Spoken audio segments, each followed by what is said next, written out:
And with that, we welcome you inside the Stan Sheriff Center, Kanoa Leahy, next to Chris McLaughlin. C-Mac, take us through the Kaiser Permanente keys to the match. Well, for Denver, they got to bring out the BBs. The best way to slow Hawaii's attackers, get them out of the system with bullet-like serving to Denver. And Denver can do that. They led the nation in aces per set in 2018. And for Hawaii, it's track shoe time. The middles better have an extra pair of shoes because Denver runs a speedy attack. Tough to get to the outside in time. We'll see if the middles can't keep up tonight. It'll be the Rainbow Wahine serving first, ranked 20th in the current AVCA poll. First time nationally ranked since the preseason of 2017. But as mentioned, two 5-0 teams. This is for the true championship in the Heineken Rainbow Wahine Invitational. And the first set goes outside to Ari Winters. And she strikes first for Denver. The Hawaiian Financial FCU starting lineups will be scrolling at the bottom of your screen. How can Hawaii offset that fast-paced, quick set to the pin attack? One thing they can do is serve really tough to get Denver out of system.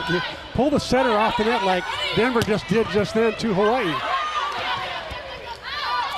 However, the Pioneers unable to put together a transition. And so Hawaii is on the board, one serving one, and back to serve for the Bows. Riley Wagner has flashed her all-around skill, freshman from Dublin, Ohio, averaging 1.4 kills per set. Also now officially the team leader in digs. Right side set, and that is Winters again. Mary Winters, also just a freshman from Ankeny, Iowa. Second on the team, just under 3 kills per set. Had 7 kills, hit just 100 the other night against Army. Notice again, another split block, Kanoa. Two-hand pass there by Van Sickle. Right side, it's Jolie Rasmussen, just one blocker up. It was Amanda Green, and Rasmussen just put it by her easily. So 2 serving 2 here in set number 1. The middle blockers on both sides really struggling right now. The setters are delivering the ball very quickly to the pins. Tough to get out there and close that block. We'll see if it can happen here. Rasmussen forces the overpass, but it is a bump kill. Nobody there for Hawaii. One of those campfire type of plays, late to react.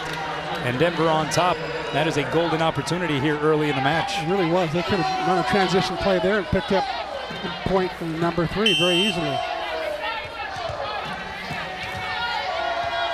Andrea Eddy, senior from Evergreen, Colorado, with the serve. It's a pretty good one, too. Bump set by Bailey Choi to Hannah Helvig, and the roof is there. Brianna Green, 27th block on the season. She is averaging 2 blocks per set, a monster number, and just a freshman. Yeah, there's 6 freshmen on the team. One of the weaknesses of the team, says Tom Hogan, is that they are so young.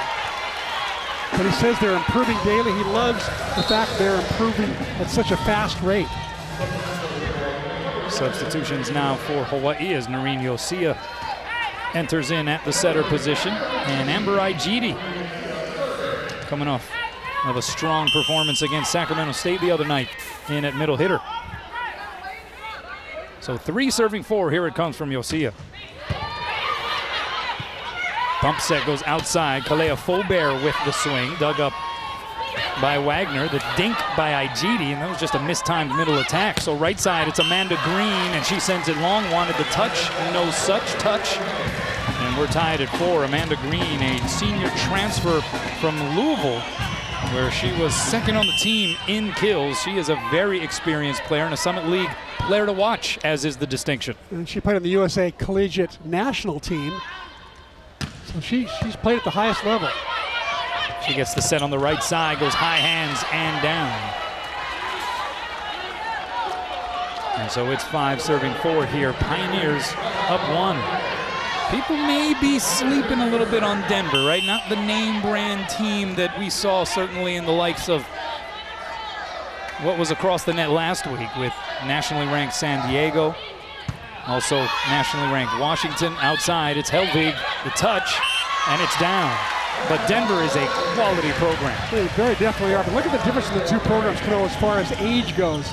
Denver started in 1998, Hawaii 1974. 24 years difference. Hawaii had a kind of a head start in establishing their program. Brooke Van Sickle now to serve. We're knotted at 5 early. Set goes outside. The swing by Lydia Bartolo. But the door is shut. Igidi jumping up next to Wagner. Bartolo's been one of their go-to players. 10 kills versus Sac State on the first night. That time she just gets roofed by the Manoa Roofing Company big time. Bartolo averaging 3.4 kills per set. Gets the set again on the outside. Wagner got a piece, but Van Sickle couldn't clean it up. We will see, it appears, a plethora of solo blocking attempts because of the quickness of the offenses on both sides. Exactly. And we've seen, I would say if there's been 10 sets so far, but 9 of them have been single blockers up. That pass tight to the net, and we're going to have a point go to Hawaii for an interference call against Denver. Tom Hogan coming over and asking for clarification. In his 4th season, the Summit League Coach of the Year. The last 2 seasons, won back-to-back Summit League regular season titles and NCAA tournament berths upon taking the job. He's a good one. Outside, it's Bartolo. Access denied. Rasmussen and Igidi. Look at block up there, 6'2", 6'1" on the outside. Both good jumpers. Both solid penetrators over the net. 4 hands over the net right there. Nice technique. 8 serving Another 6. quarter mile for Angela Youngquist to run. And Igidi off the overpass, able to blast it off the hands and down. That was a good response there and a good decision by the freshman middle. Yeah, those are decisions that she's getting better and better at. 3-0 Wahine burst here in set 1, but Helvig sends it long.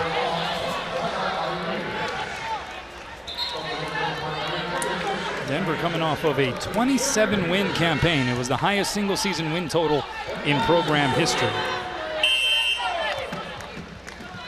They have won the Summit League regular season title for now 5 straight years as that serve goes wide.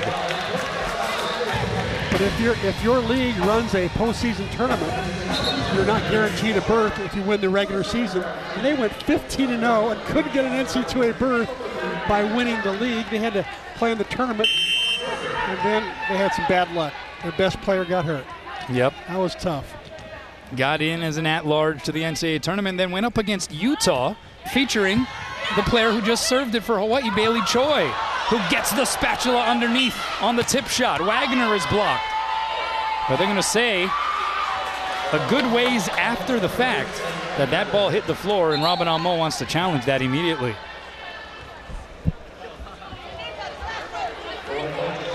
It took a while for that call to be made. It was actually made by the linesman, interestingly enough. Normally the R1 or R2 makes that call, but this time it was made by the linesman.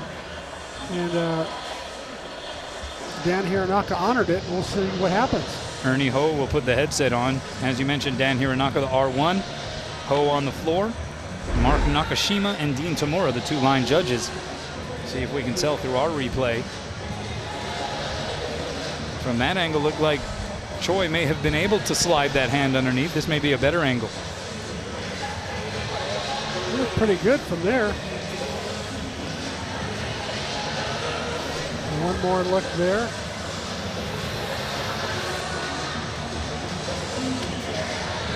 As mentioned, Denver losing in straight sets in the opening round of the NCAA tournament last year at the hands of Utah. Bailey Choi, who is a senior and grad transfer from the Utes program, was on that team as a 3-year starter prior to coming to Hawaii. So a lot of connections between these 2 programs. We talked about it through the game on portion of the broadcast, the connection between Tom Hogan, their head coach, and of course Hawaii's Robin Amo. Yeah, those 2 very close. Robin played for him for 6 years in the national team, and they've been through a lot. Great article this morning's paper about how Robin and Therese Crawford protected the U.S. flag. Now Robin's laughing and said, I think he's going to challenge the challenge. Oh no, they were talking about doing this before the game. Right. But I guess, is it going to happen? They are. No, they're not. No, I don't know if you can do that. Yeah, you can't. I saw it this morning, the Stanford-Texas game. Oh, that's amazing. There was a challenge of the challenge. But and it actually worked. The second challenge won. It was pretty funny. Oh, that one may have been an out ball touched by Bailey Choi. Well, the other interesting connection you're pointing up, Bailey Choi, having seen this Denver team, Bailey Choi, Rasmussen, and Brooke Van Sickle, all seeing Washington before last year, all gave nice information, I think, in the pregame. Last week's pregame against Washington was very helpful, I heard, because those three, unafraid of Kyra Wahine as well. So there's actually 4 people who played against Washington in the Pac-12 last year. 11 serving 8, right side. And that's Ari Winters again. ABCA Under Armour All-American nominee at Ankeny Centennial High School. 2-point differential here on the board in set number 1.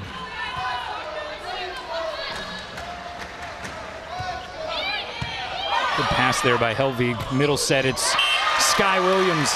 And what a tournament Sky Williams has had so far. The 6'1 junior from Bellflower, California, in the running, not just for all-tournament team, but maybe tournament MVP. A career-high 13 kills, hit .417 with 4 blocks against Army on night 1. A perfect 9 for 9 with no errors. Batted 1,000 with 3 blocks against Sac State the other night. Oh, good up there by Wagner. Helvig from the opposite side is blocked and roofed. The 2 greens, Amanda and Brianna, joining forces on that block for Denver. Solid block on the outside. Great dig, too, that time from Hawaii's dig leader to keep that rally going. Riley Wagner, nice dig on the left.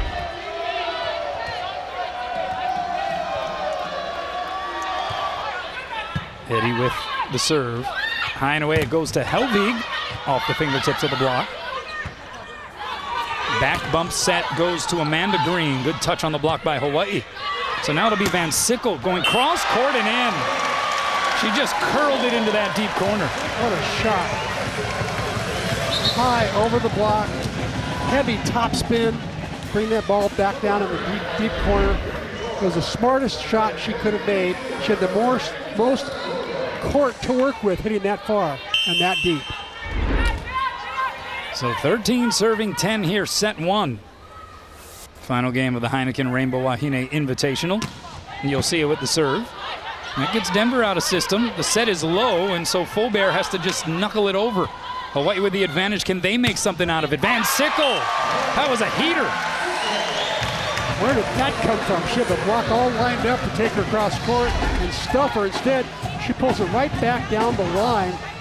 Look at all that room on the line. She just takes advantage. Largest lead of this opening frame for the Rainbow Wahine.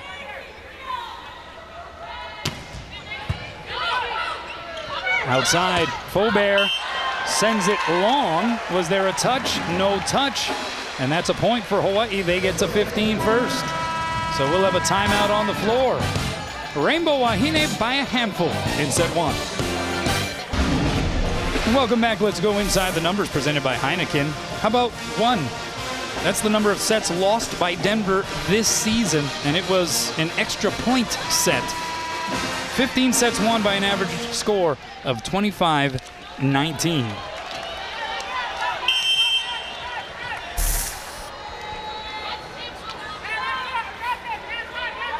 But Hawaii up 5 here in this opening frame. And Yosia deals an ace out of the deck. Big clutch serve after the timeout.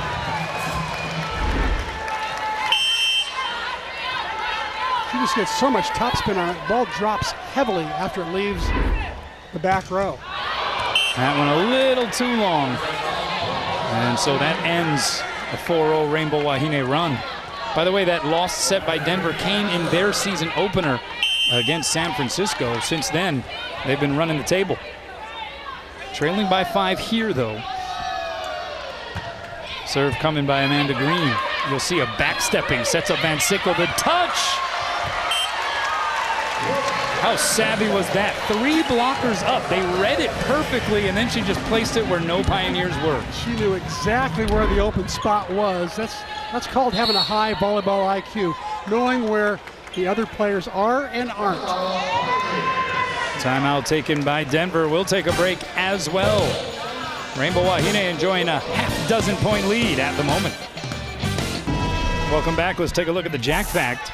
We mentioned sky's the limit. Skylar Williams and her perfect hitting night against Sac State. The UH record, Kenyatta Lovelace, 1992. 12 kills, 12 attempts.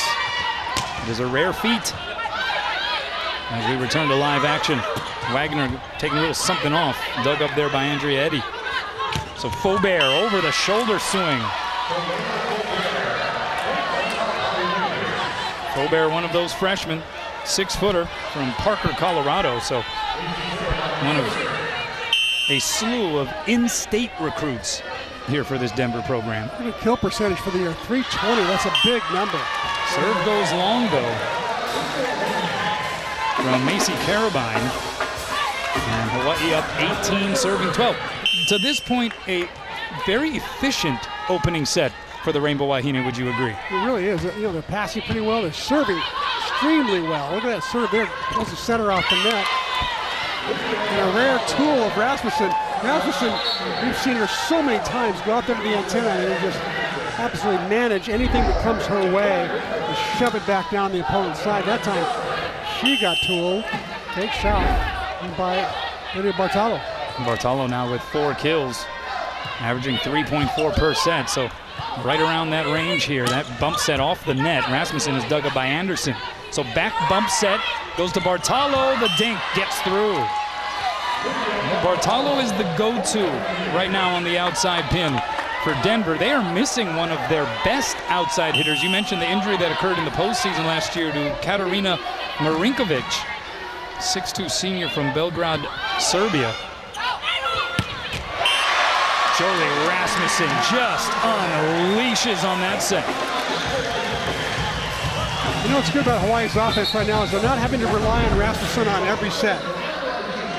So she can load up on sets like that, not having hit the last 5 balls in a row or just having to have to shoulder too heavy a load. That's the beauty of this offense right now, having 5 attackers. Bailey Choi now with the serve.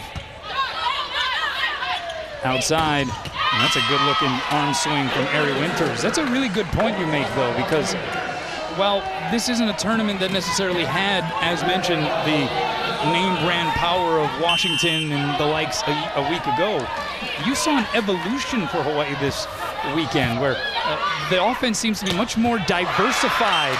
Case in point, Sky Williams and her rise to the top here this week.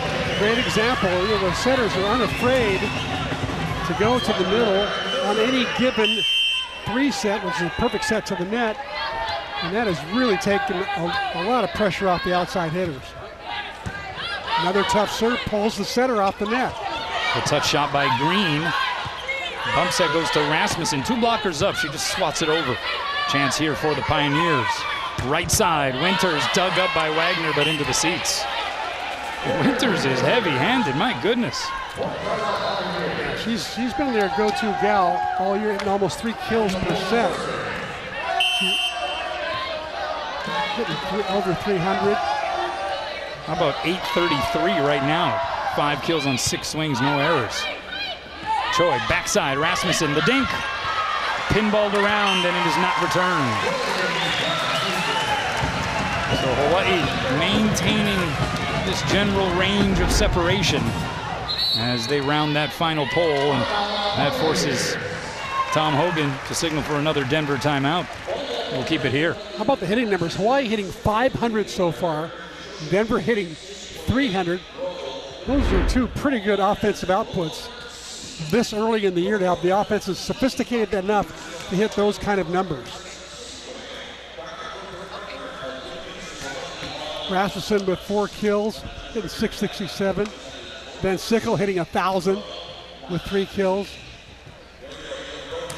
Well, while we have a little break in the action, let's check out the First Hawaiian Bank top 3. This is Hawaii's single season hitting percentage, so a perfect segue as we were looking over the Hawaii hitting percentages tonight. Angelica Ljungqvist, 417. Olivia McGill back in 2015, 412, and Victoria Prince right behind her. But Angelica still holding on to the record, and you know she takes some pride in that. Let's check in with Ryan Kale-Suji. Hey, thanks, Noah. Well, Tom Hogan not happy with his team's execution of the game plan thus far. He's saying that team's not necessarily passing well. That's not allowing them to run their offense. But more importantly, they're not digging up the tips. Hawaii has been tipping a lot of these balls over the Denver block, and he's not happy with the effort of his team trying to encourage and motivate them to be more aggressive on defense and allowing them to score points in transition. Back over to you guys. Thanks a lot, Ryan.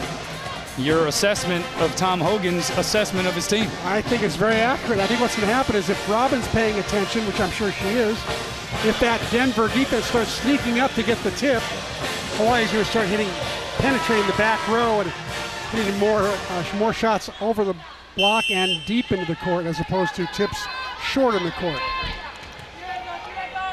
So out of the timeout, Rasmussen with the serve. It's a beauty. So high ball bump set goes to Green, blocked. Good coverage there by Carabine, but not for long. And another lap for Angelica Ljungqvist.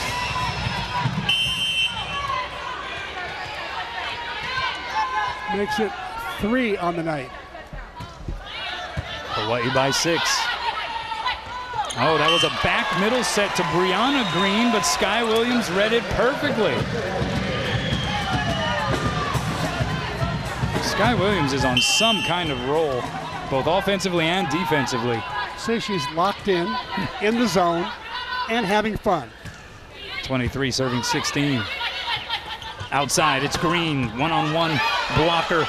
That was Van Sickle, dug up by Rasmussen, who gets the swing from the back row and puts it down. That was nasty. Wow. She makes a great dig.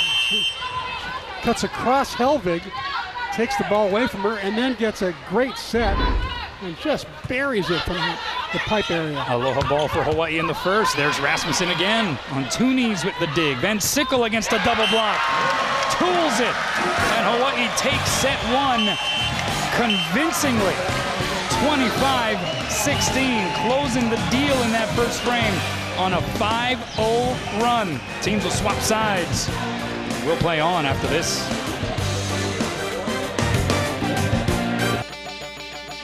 This presentation of Rainbow Wahine Volleyball is sponsored by Bank of Hawaii and Hawaii Honda Dealers. Well, a couple of the Oregon Duck transfers for Hawaii this season. Looming large in that opening set, Brooke Van Sickle, 4 kills, C-Mac. 4 kills and no errors, taking really smart shots, showing that she's got so much diversity. Turns in the air, twists and turns, and tools the block there. Rasmussen also versatile in her shot making. She's got the heavy hammer cross court. She's got the tip shot in there short. And then she's got the back row attack here. She just brings down with major heat. Tough to stop. Very tough to stop. Hawaii's offense looking very sharp right now, hitting .550 as a team. Yeah, just 2 hitting errors as a squad. Get the greatest plays, hardest hits, and schedule info by following Spec Sports High on Instagram, Facebook, and Twitter. There's something else Hawaii hasn't done all year this year, siding out at an 87% clip.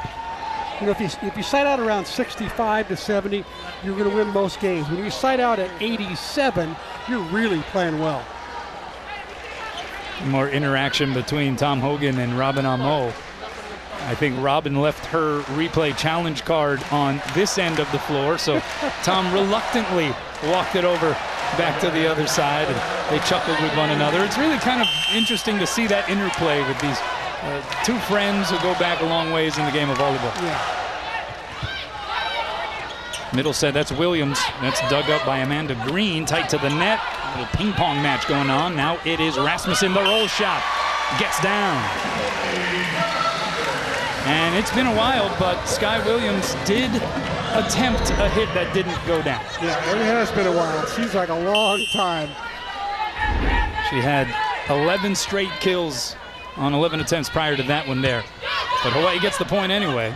Middle set, and that's Tina Bowe. He was able to find the floor for Denver. Another one of those Summit League players to watch. Hit .429 with 7 kills. A couple of blocks the other night against Army. And against Sacramento State, she had 11 kills, hit .760. So she's done the job keeping the ball in play. Here's Rasmussen. Bounces it off of the Terraflex. Where did that come from? Normally she goes cross court. That time, right down the line. She better pass out a helmet to the line digger. Boom! If she's going to hit like that. Wow. Then with the serve, Denver goes right side. And that's Winters having herself a match already. 6th kill, still error-free. She had a good night the first night against Sacramento State as well. Hit 8 kills, hit 316. Over 300 on the year. Choi goes middle set. That's Williams blocked back, but over the net and down. Bailey Choi on the cover gets the easy kill. I guess you call that a cover kill. There you go. There's the bump kill, there's the cover kill. The CK as opposed to the BK. There you go.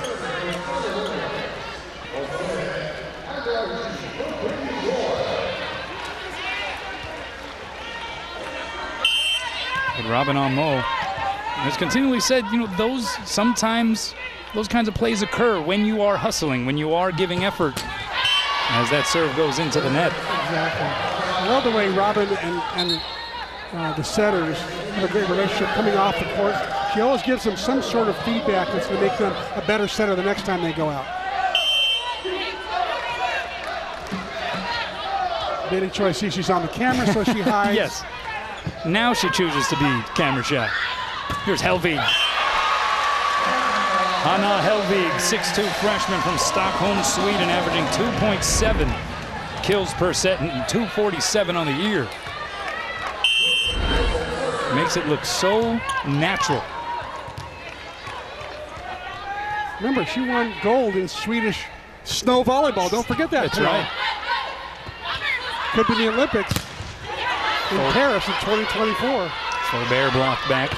Green goes cross court, sniffed out by Yosia. So Van Sickle, the set to Wagner.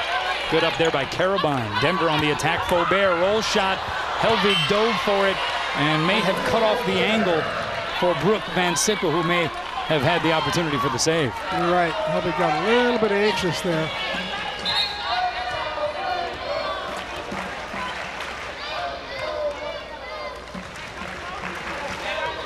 First ever meeting between these two programs. Denver Pioneers preseason pick to win the Summit League again for the 6th straight year. Right side, Helvig, 2 blockers up, dug up over the net. Wagner says mahalo nui loa. Hawaii's starting to do a better job on those overpasses. They seem to know when to go up and bang it back down and when to pass it back up and run a transition play. 5 serving 4. Good pass there by Bartalo. Faubert, the set was a little low though. When she punches it, it drops in, however. And that is a point for Denver, so an unlikely put down there for Faubert. There's just a little knuckler that goes over the block and finds the line. Backside, Wagner, 2 blockers up, and she gets stuffed. Bartalo comes out of there, nodding her head. Bo right next to her on that jump. Solid block, 4 hands across. Nowhere for Wagner to go that time. Denver averaging 2.3 blocks per set this season, as Igidi was almost too close for comfort with that set and then plopped it in. And the set was way too low. All she could do was tip it over the block. And Hawaii's had a lot of success tonight, again, with those tip shots. And that's what Coach Hogan was saying. We'd love to see them pop up a few more of those. So tied at 6, and Bailey Choi to serve. Trailing Noreen Yosia in service aces by 1. Yosia getting an ace earlier in this match. That went into the twine, and so Denver back up 1.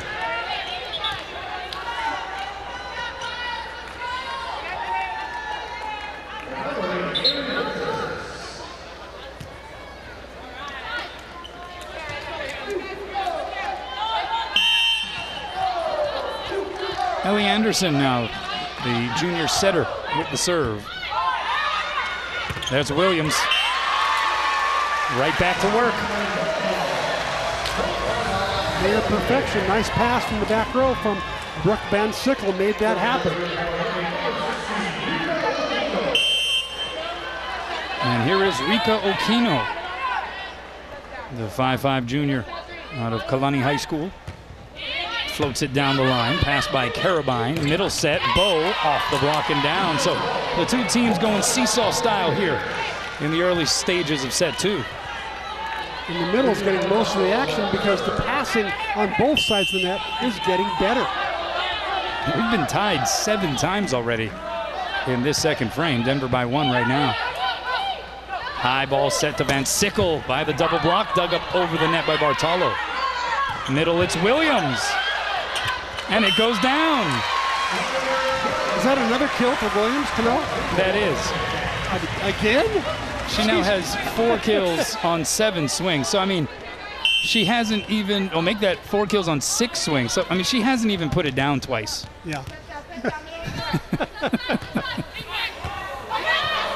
Near ace there for Hawaii.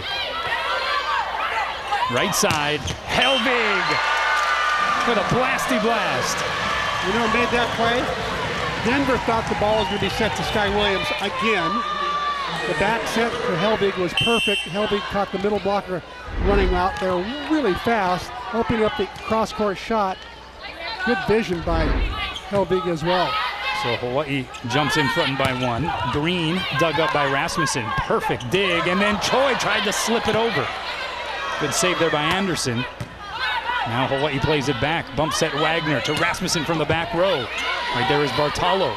So the set goes to Green on the outside. She's blocked. And then Williams slam dunks it, but they'll say she reached over. And so the point goes to Denver. A little over exuberance at the net that time by Sky. Referee Dan Hironaka said the ball was completely on Denver's side of the net. Ooh, I don't know about that. That looks like it had broken the plane. Tough call. And that's an ace. The back line for Hawaii let it by, thinking it was going to sail long, but it fell off of a table, and that's an ace for Tina Bow. That's what Denver does well. They led the nation in service aces per set last year. Dealing 1.9 aces per set this year. Helvig, cross court and in. The thin slice. You know, Tom Hogan, the Denver coach, was actually telling me that he actually goes out and recruits servers. People who are good servers. He thinks it's the most important skill in the game. And Karsh Kirai, the national team coach, has told him just the same. So they spend a lot of time on serving, and they recruit servers. What's your approach and take on that? I mean, it does seem like if you have an arsenal of strong servers, it can be the great equalizer. Absolutely. And if you spend enough time on it, those good servers can become even better servers, maybe even great servers, and they can win a lot of points for you. Oh, good scramble by Hawaii. Little pinball action. It's returned. Free chance here for Denver. Van Sickle hurt. She's lipping. Something happened there. Oh, yeah, Van Sickle in pain as that one sails out, and it's a point for Hawaii, but concern for Brooke Van Sickle after that exchange. She's not exactly looking towards the bench. Heavily taped left knee and thigh.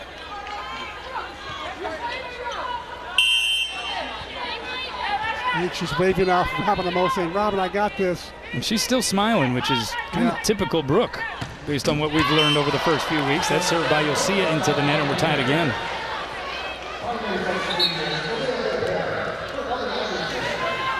So Brooke Van Sickle a little wobbly after the exchange moments ago. We'll keep an eye on her out there. You know, she's got the kinesio tape on her left thigh, so something's going on there as well. They attack her. Pass was tight to the net. Igidi tipped it over. Now a two-hand free ball coming for Hawaii. Wagner. Bump set outside. Helvig. It was too tight to the pin. Wagner immediately apologizing to her teammate Hannah Helvig. So 12 serving 11. Denver and Hawaii in the thick of things right now in set 2. Serve goes long and we're tied again. That is the 12th tie. We have been tied at every stage of this second frame.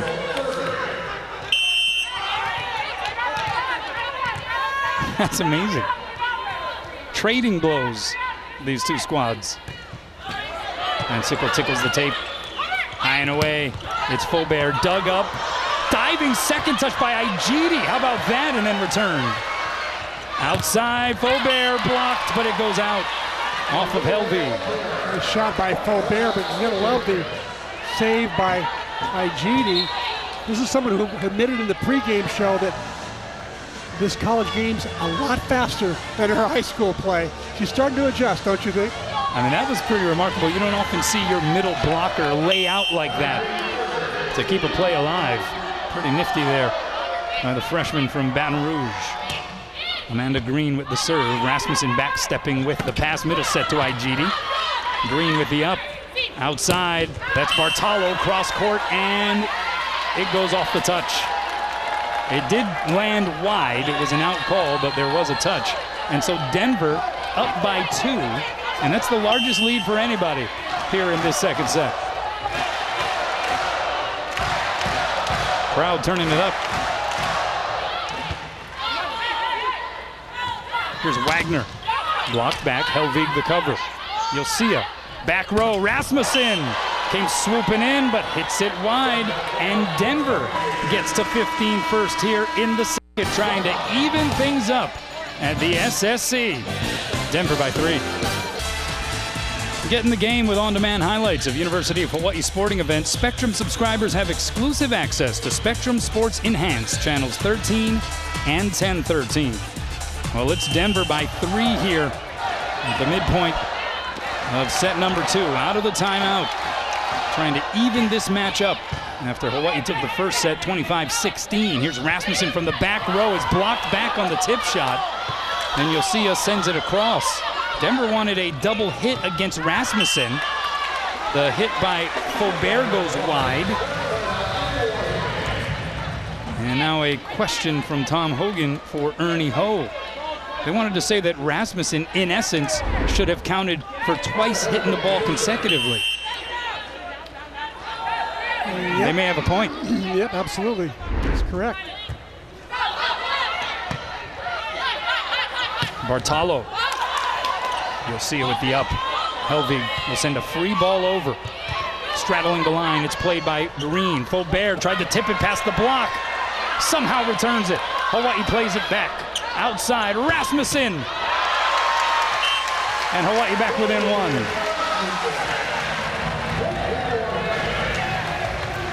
I think Hogan would have been wise to use up one of his challenges on that particular play. That was a missed chance. And now Hawaii very much in the rearview mirror here in this second set. Outside, Bartolo. Good touch on the block and then played off the ricochet by Igidi. Now Rasmussen, fingertips of the block got a piece, and it winds up another point for the Rainbow Wahine. That's a 3-0 run. We're tied yet again in the second. And a timeout taken by the Denver Pioneers. We'll take a break as well. Even Stevens in the second.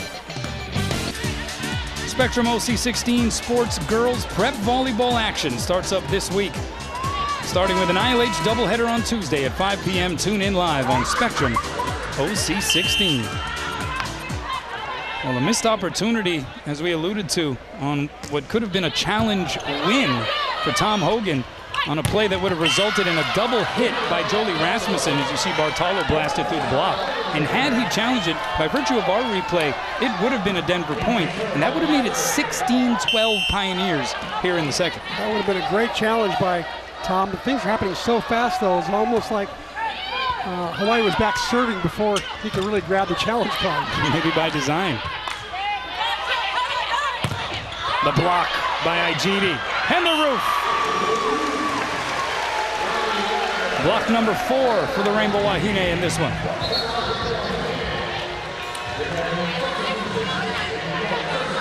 I'll tell you, Amber Igidi improving so much. Not only for blocking or hitting as well, but just basically getting used to the speed of this college game compared to her high school and club experiences.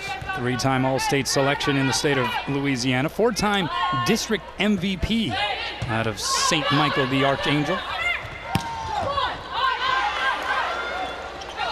Here's Wagner. Got her own dig. That hit doesn't go down, though. From the back row, it's Green. Returned only for a moment. Rasmussen, the quick trigger to the back row. Oh, those are always fun to watch. A little backyard volleyball is good for everybody, you know? Shoot it over on one, Jolie. Holy moly, Jolie. Hawaii by a point. 5-1 Rainbow Wahine run.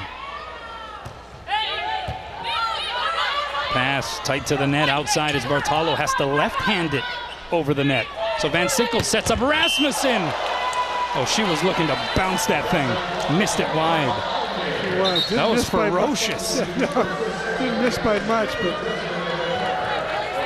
that had a lot of power behind it. She really wanted to bounce it back up into the third row. Here's Anderson with the serve. Forces the overpass, but Bo couldn't put it down. So Choi sets up Helvig from the back row. The up there by Anderson. Back bump set goes to Bartolo. Block out a piece, diving save Rasmussen. Williams bump sets Wagner. But it ricochets off the net and wide. Denver back in front. UH Athletics reaches out to you online each week with updates and promotions through its H-Mail e-newsletter. To register, visit hawaiiathletics.com and click on the H-Mail button. It's simple and it's free. Right side, it's Wagner off of one leg. The dig there by Carabine. Bartolo got the touch, and Denver up a deuce. And Robin Amo's seen enough for the moment. She signals for a timeout. We will keep things here. The Pioneers with a good bounce back so far in terms of effort after that 9-point defeat in set one. Good timeout. Good timeout by Robin Amo. She really wants to slow down this Denver offense right now. The sets are firing out to the outside really quickly.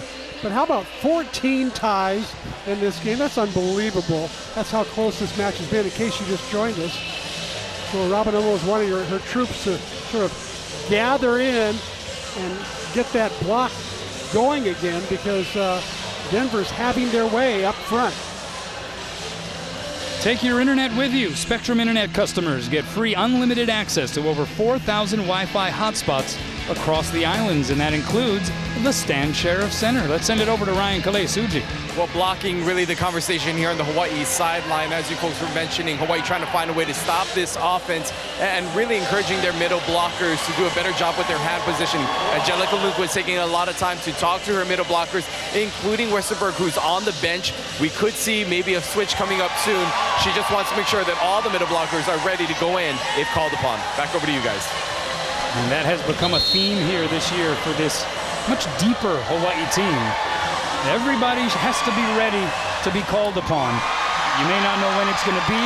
It may be in a high-pressure situation, but you have to be ready. And I think to a degree, that's really helped the players along the bench to remain engaged throughout each evening's match. Absolutely. And Robin Amo, if you're not ready, she'll let you know. That's right. You better get ready. The block there, Rasmussen will get another crack at it. Dug up by Anderson. Winters, two-hand save there along the back line by Helvig. Rasmussen through the block and down. Jolie is swinging with some anger here tonight. You know, she hasn't been as sharp the first two nights. I think she was maybe not happy with her performance the last couple nights. So it's almost like she's making up for lost time, because she sure had a terrific weekend last weekend, and she's wanting to, I guess, recreate that now. Van Sickle on the overpass. It's going to be a back row attacking violation against Denver, and so Hawaii gets the point. We're tied again. That was the correct call. And how about, speaking of being called upon at a moment's notice, how about Rika Okino? In and back to serve, gets that serve in, forces the overpass. Alas, into the net it goes on her second try. Another bachi by Kanoa Leahy. That's on me? That's me? That's mine? Yeah. Just saying her praises. Next thing you know, she hits the ball in the net. But then Just saying. I'll just stop talking. Just saying, Canucks. A little mix-up for Hawaii, and taking advantage is Tina Bowe. That was not a pretty play on the Hawaii side of the net. Mo might call another timeout. She's got one more left. Denver by 2. The serve by Bartalo. Two-hand pass there. Van Sickle gets the set on the outside cross-court. Right there is Carabine. And Bowe is dug up by Choi. Joust at the net. It goes back and forth a couple of times. Hawaii with it. Rasmussen sends it long. And Denver up 3. You see a timeout now, I'm sure, by Robin Amo. Going to gather the troops, or maybe not. He's not going to use the timeout. Bartalo serving. One of the toughest servers in Denver volleyball history. 60 aces last year. But Sky Williams sends it long.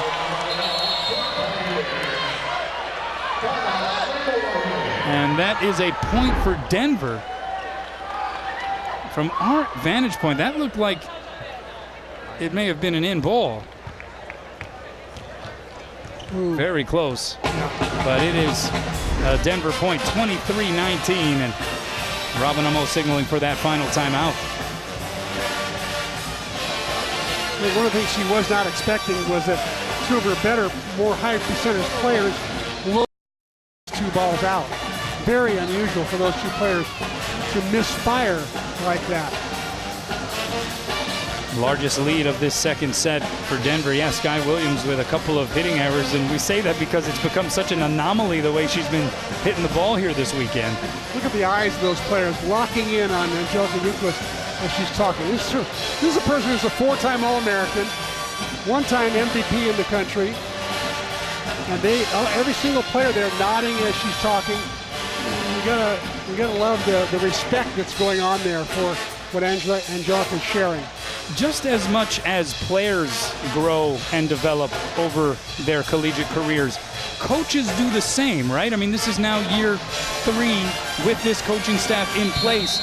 And can you suggest that their development is also part of this successful opening to the season? Absolutely, you're totally right. Each of them have coached a lot in the club level and different areas like that. But in college, it's a total different animal. And so for each of them, it's their 3rd year, and I think they're getting better each year. Throw the recruiting thing on top of all that, too. Good pass there by Van Sickle. Williams sort of used the net to her advantage that time, changing the angle, and it's a much-needed point for Hawaii. Trailing by 3, Jolie Rasmussen to serve. No timeouts left for Hawaii. Denver has 1 in its pocket. Rasmussen gets it in. It's a good serve, too. Green from off the net. Block out a piece. Rasmussen to save. So Choi, right side. Van Sickle. Good save by Carabine. Free ball coming for the Bows. Choi with choices. And she chooses Williams, who blasts it down. It's so rare to see Sky Williams hit the ball out of bounds. There's no way she's going to hit another ball out of bounds in this set. Love the dig by Carabine by that one left-handed dig. That was super. Keep that rally alive for Denver. And so now it's Denver utilizing its final timeout here in this second set. 23-21 Pioneers.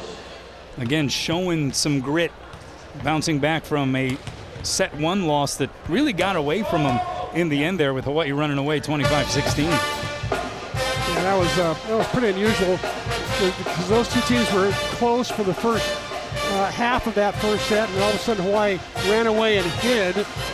Was not really indicative of how close these 2 teams are. I think the second set is more indicative of how close these 2 teams are in ability, talent, coaching, and everything else. And we've talked a lot about the importance of these early season matches from an RPI standpoint. And Hawaii, boy, did they help themselves come tournament selection time with the wins that they logged last weekend. But you look at a night like this, and you go up against a Denver team that is the favorite in the Summit League, and they are most definitely going to go on to win a ton of matches. Then you look at San Diego. What did they do the other night? They take Nebraska, number 2 in the country, to 5 sets. They were up 2-1. All of those things play in to that ultimate formula and goal for the Rainbow Wahine. Yeah, and Hawaii's got another Pac-12 team coming into town next week with UCLA. UCLA will play practically nothing but top 25 teams when they get their roster. When they play their schedule, it's going to be, I think, really good for Hawaii. If they can notch up another top 25 win, that would be great. Watch out for the Baylor trip, though, coming up. That's right. Baylor's been hot. Baylor looks like the real deal here in 2019. Served by Rasmussen. Middle set. Bo goes off the block. So Wagner bumps it to Helvig from off the net. Good up there by Anderson. Carabine back bump set to Green by the block. A net violation called against Hawaii. And it's a point for Denver. And they have Aloha ball here in the second. And Sky Williams got tangled up in the court. Well, you can see it there. Left forearm on the cable. Cam caught it. Good call by Ernie Ho. Choi, high ball to Helvig, hits the pin, and Denver bounces back and takes set number 2. Well, we got ourselves a volleyball match here at the Stan Sheriff Center on the final day of the Heineken Rainbow Wahine Invitational. Knotted at 1 apiece. Welcome back. Let's take a look at the McDonald's match statistics. CMAC Denver evening things up in that second set. Yeah, they do not have a very good set kill percentage-wise. That's why they're so low. Hawaii hitting 303 to their 213. That's mostly because Hawaii had a phenomenal first set. Blocks about even, digs about even, ace to errors about even. So all comes down to the third set when one of the two of these teams is going to step up and have a great kill percentage, keep the ball in play, serve well. Well, Jolie Rasmussen has brought the hammer to the SSC here so far this evening. 11 kills on 21 swings, hitting 381. And she's done it in all kinds of ways. Tip shots, roll shots, big shots out of the back row, left side attacks like that. On the other side, Lydia Bartolo, 8 kills on 18 swings, hitting 278. Great server as well. 60 aces last year. Unbelievable. That is mind-blowing as we return to live action to start set number 3. Rasmussen the dink.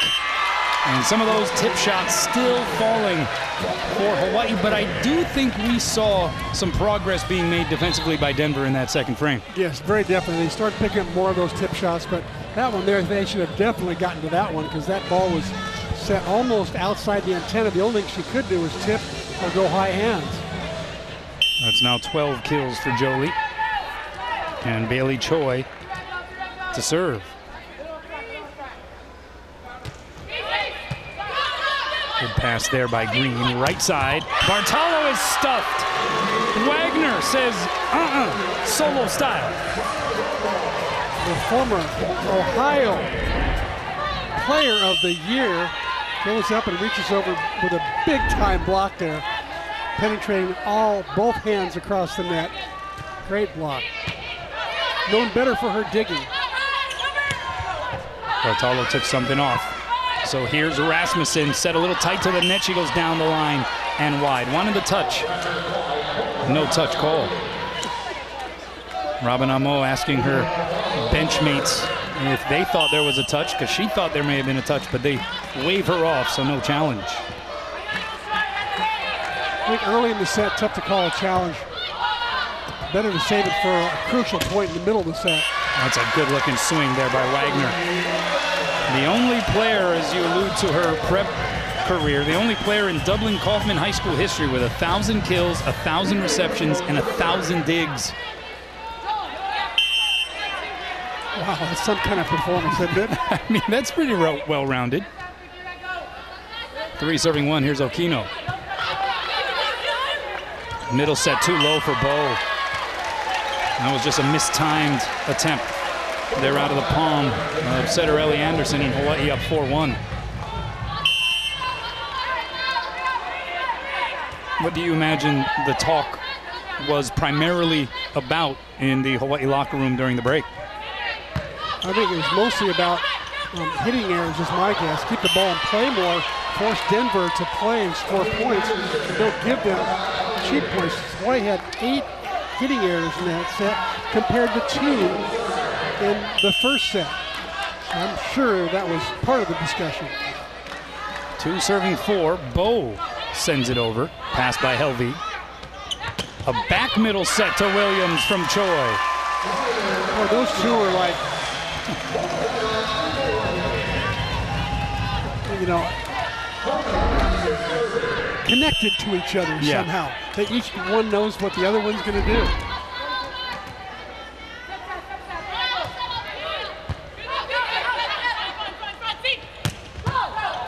Good dig there over the net by Choi. Denver on the attack. It's Winters. And is able to just work it off of the block. Wasn't the most precisely placed set. But Winters making it work. She's having an effective match as well. All she had to do was get a piece of Helvig's hand, and she got it. Yeah, Winters having a nice night. 7 kills in 10 tries, no errors. Hitting 700. That's a pretty good night. And that's an ace. Rasmussen let it by, but that was in by about a foot. And Rico Aquino may be coming in. We shall see. There's another mistake in the back row. I think Rico's going to come in and stabilize that passing pattern. 4 serving 5. Van Sickle with the first touch, diving second touch by Choi. Van Sickle sends it over, and then Williams able to gobble up the overpass. It was ragged, but Hawaii gets the point. I think rag is a great way to describe that rally for sure. Great effort by Choi just to keep the sequence going, and then the Rainbow Wahine end up winning it. We have a new sub in for Hawaii. It is Tiffany Westerberg, 6'3" freshman middle from Canada. Right side, Green has to tip it over, but Westerberg got a piece, and then they go ping pong at the net. How about another joust at the net? How about Van Sickle with the smash? You know, the program says that she's 5'9", but I swear she's only 5'7". But she plays like she's like 6'2". Watch her get up on this. Up, and it pounds it down. Great leaping ability. Yeah, that's some mean boosters right there for Brooke Van Sickle. And I guess the leg's feeling okay. I guess so. And Rasmussen from the back row took a little something off. So Denver on the attack. High ball set goes to Amanda Green. Pounds it off the block. Here's Helvig. Drifting off the net, gets it off the hands and down. I think Robin Mo wanted the set to go back to Rasmussen in the back row. Helvig took care of it though. Timeout Denver. Hawaii as the Pioneers doubled up in the third. Welcome back. Well, you pointed out during the break, C-Mac, the hitting percentage here in this third set so far for the Denver Pioneers. Flatline 0-0-0. 2 kills, 2 errors, only siding out at 37% rate. Hawaii, meantime, hitting .455 in this third set. Out of the timeout, Yosia sends it long. 7th service error for Hawaii in this match compared to 1 ace on the other side. We have Denver with 5 service errors to 2 aces. And Amanda Green to serve. Here's Helvig. Set was a little wide. She was actually drifting towards Dan Hironako when she made the approach and still was able to get it to work. She was, and it was a nice job of twisting and turning and bringing that ball inside. Look, she hit it on the 3-foot line. And that serve goes long.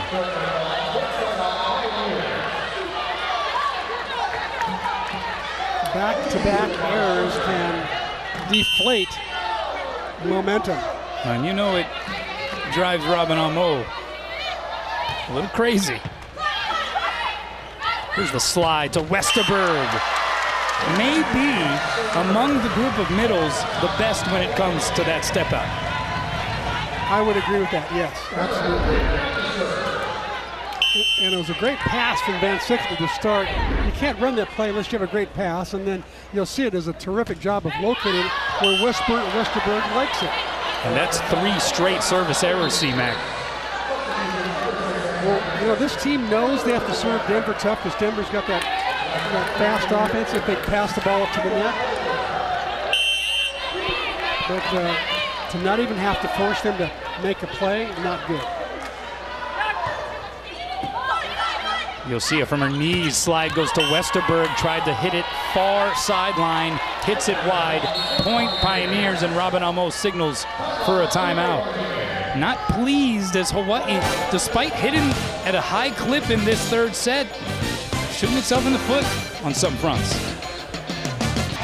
Well, some self-inflicted wounds certainly addressed in that last huddle by the Rainbow Wahine during the timeout. Oh, good timeout by Robin Amore to really get the attention of the players about playing each point a little more seriously. Wagner off of one leg, the touch shot. And sending it over is Bartolo.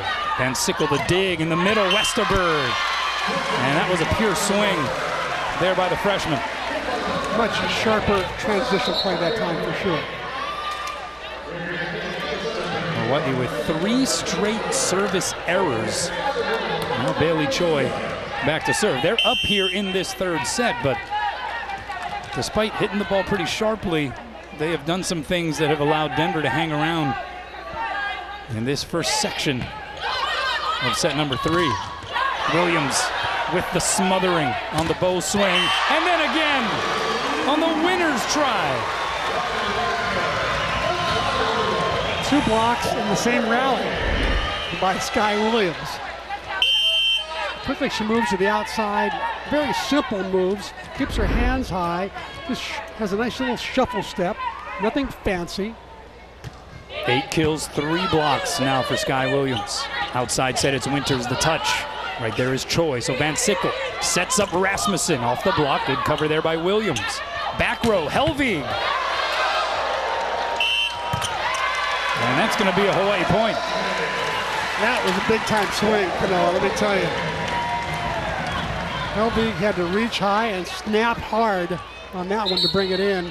Coming out of the back row, and now that's enough to make Tom Hogan call timeout. That's right, Denver's turn now to take a TO, and I think that sequence really put to the forefront the diversity of this Hawaii attack, right? I mean, that would in so many other situations with so many other teams just be one of those high ball sets to the pin. Instead, you got the back row in play. So you know what's really interesting? When this offense really gets going, they won't just have that middle attack coming out of the back row. They'll have both hitters in the back row being able to attack from 2 different zones that are different than the front row zones. So the other teams, you have to worry about 5 zones the Hawaii attackers could be coming from. It'll be a nightmare for the other teams once Hawaii gets their offense rolling. Well, obviously, Hawaii needs to come out victorious here to really assure that one of its players is selected as possibly the most valuable player in this tournament. But Sky Williams, if that is to happen, would certainly be one of the prime candidates, having another evening of note here. 8 kills, hitting 500 with a couple of blocks. She's improved so much over the last couple of years, and just really coming into her own, making great decisions when she hits, and becoming a really, really solid blocker who rarely makes a blocking error. More often comes up with big time stuff. So look at tonight, hitting 500 tonight, hit 1,000 2 nights ago. Can't ask much more. Yeah, I remember when Sky Williams first burst onto the scene, right? Remember in her debut, she had 12 blocks against Marquette. That was crazy. The most blocks in a match since Olivia McGill.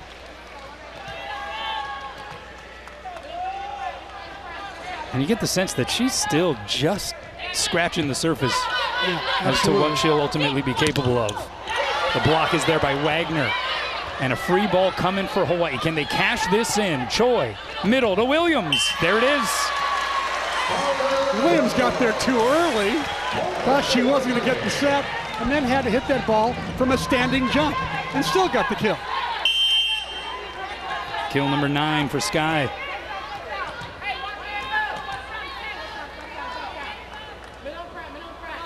Choi taking her time. Pass tight to the net, middle set, dug up by Choi off the swing by Bo. And then Rasmussen gets turned back. That was Ari Winters getting the majority of that block. And Tina Bo also up there, solid block by Denver. Moved to the outside, nice little swing block there. Good penetration. And Rasmussen gets stopped. Here's Williams, blocked back, but she punches it up herself. Rasmussen slaps it across. Advantage Denver here. Right side, Winters! Sky Williams and Jolie Rasmussen saying, ole. So Jolie gets to get one back. Hawaii comes up with block number 7 on the night. 15 serving 9, and it's Rika Okino.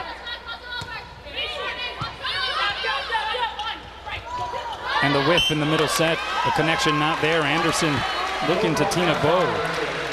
And that's where maybe some Second time tonight that's happened. maybe some of the youth, a little bit of the inexperience. I mean, they returned 4 starters from a year ago, the team that put a program record 27 wins together, but a lot of youth in specific areas on the floor. Exactly. We got 6 freshmen altogether. The tip by Winters. Now, that is a promising freshman right there, Ari Winters. Yeah, she's got major game. Hitting for big numbers tonight as well. 8 kills, 1 error, hitting over 400.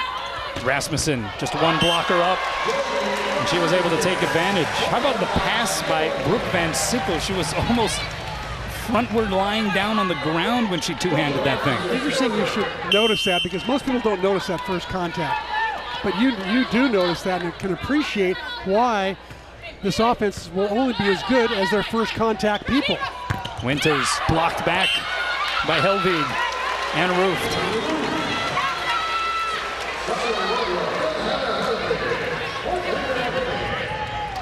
Anna Helvig proving to be a force as a pin blocker.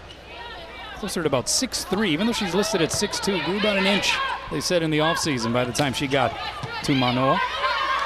Choi going middle, it's Williams. Popped up above the net, and so now Denver plays it back. Green by the double block, diving save Rasmussen. Here's Helvig. That one dug up by Carabine, the libero. High ball set goes to Green, block out of touch. Hawaii now with it, it's Williams, blocked back and roofed. That time Brianna Green got the best of Sky. Brianna Green was #1 in the Dallas-Fort Worth area in blocks at Cedar Hill, Texas. Cedar Hills Collegiate High School. And she's led this team in blocks with over a block per set. Here's Van Sickle, cross court and in. That was groovy. How did she do that? 2 blockers up. There was a seam there, but still, that was a very crafty shot. She goes inside the middle blocker. Wow. That was a tough shot. Very difficult. I think only her father could hit that kind of shot. He was a good, Gary Van Sickle, he was a good one. And the ace delivered by Noreen Yosia. And whatever Robin Amos said to her team in the timeout when they had gone 3 straight service errors and seemed to just not be feeling the flow, they have come out and they've taken control of this 3rd set. The block is up on Faubert. High ball set to Green, block out a piece, Rasmussen pops it up. So Yosia, cross-court bump set to Helvig. And that's dug up by Bartalo on one knee. Gets the set from the back row, but she was in front of the line. And so a point for Hawaii. And they are up double figures here in this 3rd set.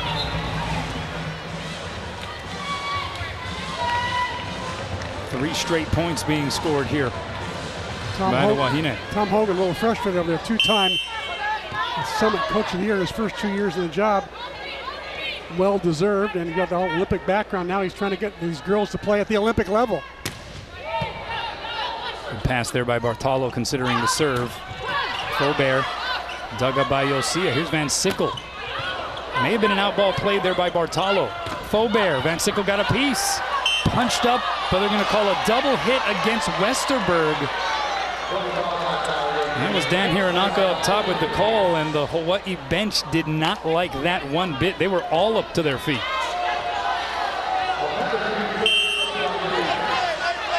Looks like it was pretty clean from here. Here's the serve by Green. Yosia has to highball it outside to Helvig. Off the fingertips, layout save Carabine. Bartalo down the line, pumped up by Josia. Here's Helvig again. Took a little something off, but it works.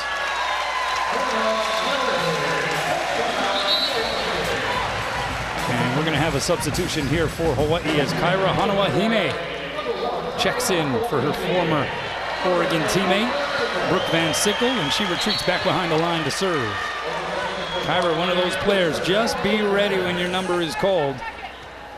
She's always ready. How about what her performance last week was just nothing short of phenomenal. Oh, that one just missed. They thought it was in. Many people in that deep corner crowd, aunties included, they thought it was in. Robin Amo still debating whether or not to challenge it. Ooh, that looks good. That looked very good. Here's Westerberg. Second touch by Bartalo, but that's not going to be returned. You know, I think if the score wasn't what it is, Robin Amo would have most definitely challenged that. But she knows, hey, look, we're running away in this third set. But that does not mean that we are done dealing with this Denver team. We're going to need as many challenges as possible. Exactly. I was just going to say that. You stole it right out of my mouth. Anyway, yeah, she'll need those challenges for something more crucial in the fourth set. Janelle Gong with the serve into the net. A little bit of nerves there from Janelle, you can tell. Normally she's really a solid serving specialist. Showed that last year. She was really good.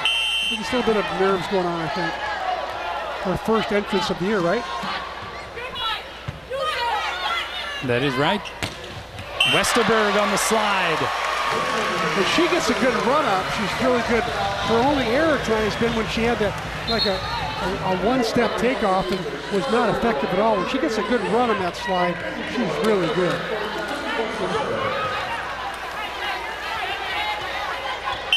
Now, no back row attackers for Hawaii right now. Janelle Gong and Kyra Hanawahine. And although they could set them if they want, they're not liberos. They don't have the libero shirt on, so they could be set in theory. Aloha ball here in the third for Hawaii. Middle set, that's Bo, dug up by Choi. So back bump set, Hanawahine to Rasmussen. Denver now coming back the other way. Bartalo dug up momentarily by Kyra, but that's a point for the Pioneers. Yeah, Hawaii going with straight defense along that back line. Choi, one of their top digs artists. You also have Janelle Gong into the match and Kyra Hanawahine. I was about to point that out when you said you stole that right away from me. Serve goes long. No defense in the back row needed. As Hawaii wins set 3, 25-15. They take the advantage here in this match. 2 sets to 1. But Denver looking to bounce back. Welcome back. Hawaii averaging 3.1 blocks per set this season. They're a little under that average with 8 total team blocks to the first 3 sets, but the block has been there when they've needed it, C-Mac. They really have been. The surprising leader has been that lady right there, Ronnie Wagner. She's got block solo and 3 block assists, so she is the leading Akamai roofer tonight. As you see, the Akamai roofing report, 8 total team blocks for the Rainbow Wahine. Their 2-set victories tonight, though, have been pretty definitive. 25-16 in the first, 25-15 in the third. Second set, though, Denver was able to bounce back, and so now Hawaii with the advantage, 2 sets to 1. As you take a look at Tom Hogan, we talk about the relationship that he had as an assistant coach with Team USA when Robin Amo was doing her thing along the way, where she played in 3 different Olympics. They were together in Beijing as part of that USA squad that took silver, and some of the stories that come out of their playing days or their volleyball memories, they're pretty classic. They really are. He, in fact, pulled me aside this week in practice and said, Chris, I got to tell you a story about Robin. We're in Shanghai, and the U.S. flag is on the floor, and Robin Amo goes over and grabs that flag with Felice Crawford, and they start holding it, and they refuse to leave until the flag is put up. Wang Ping, the coach at the time, had to go over and talk some Chinese to the local workers and say, we're not practicing until this flag is put up. Wagner, the touch, didn't get over the net, and it's a point for Denver here. Striking first in set number 4. I think the other conclusion we can draw just from hearing Tom Hogan talk about Robin Amo as a player is Robin was running the show when she was with Team USA. She had about as much authority as anybody in the organization. That's right. Bartolo tried to go high hand, saved by Helvig. So here's Rasmussen over the double block. She went OTT. To that point, if a new player came into the gym and didn't shag the ball properly, Robin would stop practice and say, hey, you go shag that ball. We're not shagging it for you. It was really interesting how Tom told his stories about the respect that Robin had from all the players as the captain of the team. Yeah, a couple of those where she would, like you said, stop practice, and they wouldn't continue practice basically until she said, all right, let's keep it going again. That's right. Rasmussen cross court. Good dig there by Winters. Bartolo, that one tight to the net, punches it over. It's punched back over by Jolie. Green, left-handed touch. Right there is Choi. So Okino, back bump set. Van Sickle blocked and roofed. Bo next to Bartolo, and Denver showing some early life here in the fourth.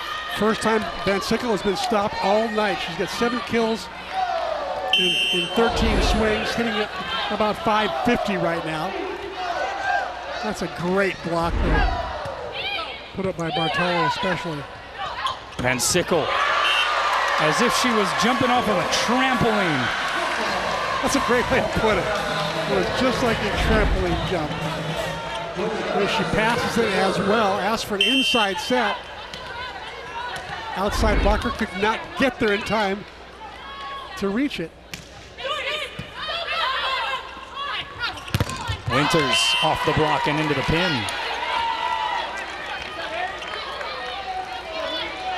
I really like Winters and her potential as a freshman. 6'1" freshman from Iowa. I don't know how Tom Hogan discovered her in the middle of Iowa, but he found a good one. Yeah. Van Sickle, the crossing pattern. But Van Sickle sent it long. There was not a blocker to be found. Yeah, an open net. I'm surprised that Denver didn't catch on to that. Nobody up. Look at this. A rare miss by Van Sickle. 4 serving 2. Choi goes outside. Helvig blocked and roofed. That was Amanda Green that time.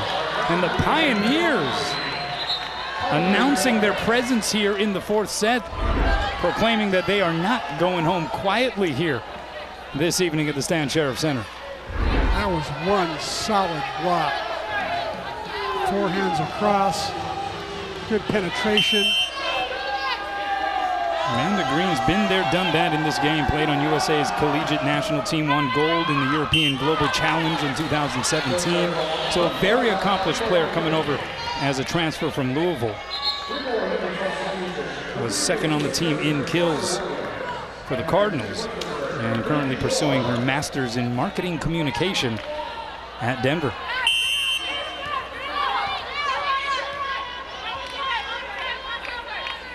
So 3 serving 5. Here's Noreen. Set goes to Green. Tried to push it off the block, but she missed it, and it misses wide. Hawaii back within 1. Amanda Green had the right idea there, try to hit the ball off the outside blocker's hand. Looks like there's going to be a challenge on a touch. Yeah, that's going to be the challenge from Tom Hogan, and he that's didn't the toughest exactly play for us to show right. the recall. And he didn't exactly get the overwhelming endorsement from Amanda Green herself. She kind of looked over like, "Oh, you're actually challenging that?" Because if anybody would know there's a touch, it would be Amanda Green. And whoever the left side blocker is for Hawaii. Yeah, usually I think a lot of coaches gauge whether or not they should bust out the challenge card on the reaction of their players. And here it didn't appear as though Green was convinced there was a touch, and we don't see anything that's too overt there in that initial view. You know, you're right, Kuno. I would say 90% of those recommendations for touches are called by the players themselves. They tell the coach whether the ball was in or out, whether it's a touch or not. I'm not sure there was not a whole lot of So the that was call pretty stands. clear. Yeah, call stands. Pretty clear.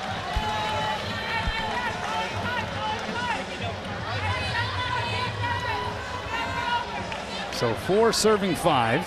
It does provide a little pause in the action, though. Works effectively like a timeout. Yosia to apply the jump serve. Forces the overpass. Westerberg says, thank you very much.